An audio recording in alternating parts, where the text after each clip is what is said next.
Saya itu dekat dengan semua. Saya menganggap beliau-beliau itu sebagai senior, mentor.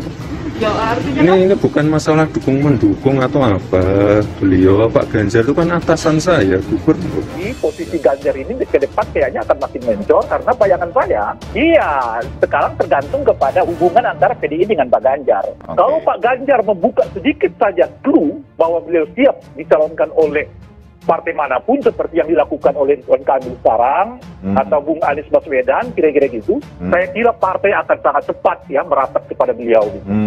Sosok yang bisa menggantikan presiden di 2024 nanti, Presiden Jokowi adalah Mas Ganjar Pranowo. Karena kita lihat Mas Ganjar ini sosok yang punya kemiripan secara kinerja, juga selain kinerja beliau juga punya karya di daerahnya sendiri di Jawa Tengah. Gibran lebih cerdas dari Puan dan AHY. Semakin digoyang, semakin matang. Sebenarnya judul ini juga bukan sebuah kepastian ya, karena belum pernah ada sebuah penelitian yang pernah membahas soal itu. Tetapi paling tidak soal keyakinan pribadi. Saya merasa Gibran Raka Buming Raka jauh lebih matang dari AHY, bahkan Puan Maharani sekalipun, dan saya bisa memberikan sedikit analisa tentang pandangan saya itu. Masih ingat soal gagapnya AHY saat debat pemilihan gubernur DKI? Di mana banyak orang yang beranggapan bahwa AHY seperti anak baru yang sedang di briefing tim sesnya.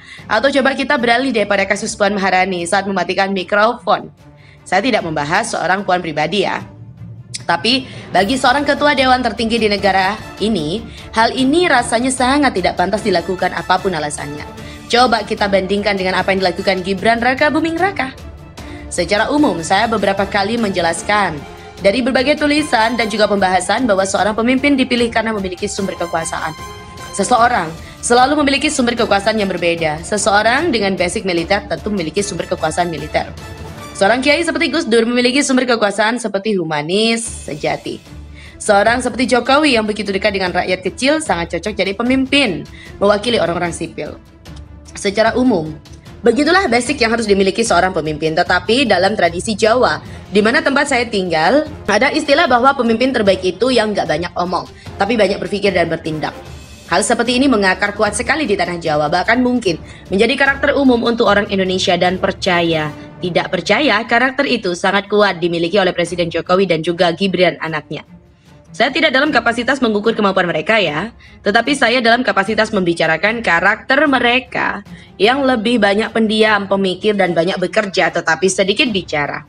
Itu merupakan karakter yang sangat kuat, sehingga kepribadian mereka begitu sangat kuat di mata masyarakat.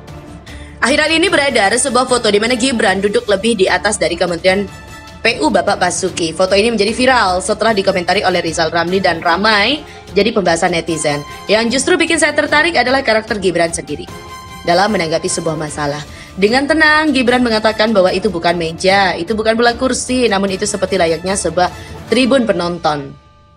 Jika ingin nyaman dan berdiskusi, ya maka harus seperti itu gaya duduknya. Dan ucapan Gibran saat itu juga mendapatkan pembelaan dari Sardono, seorang guru besar kesenian Jakarta. Bukan pertama kali ini saja Gibran menjawab terpaan netizen atau wartawan dengan amat santai. Cara santai Gibran dalam menjawab sebuah pertanyaan menjadi kekuatannya sendiri.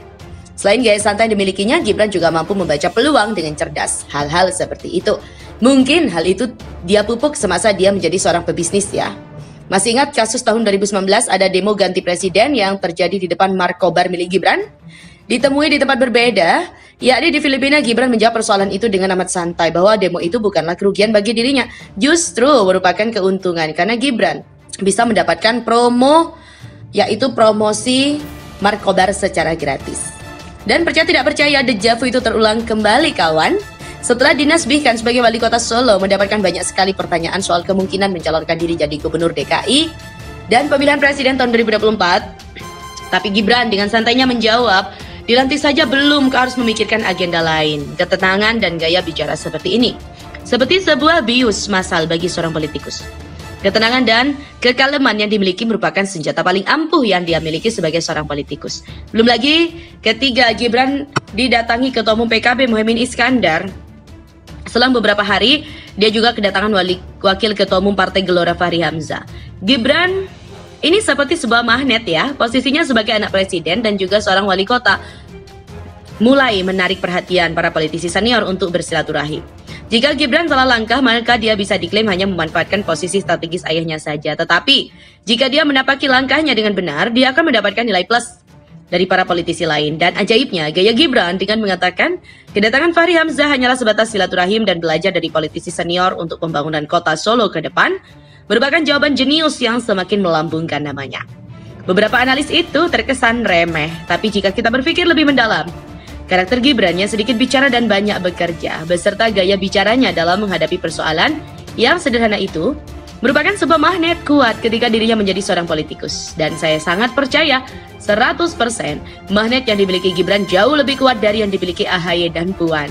Meskipun dari sisi struktural Gibran jelas kalah ya dari Puan dan AHY, tapi secara kultural Gibran jelas lebih berkelas dan jauh di atas kedua orang itu.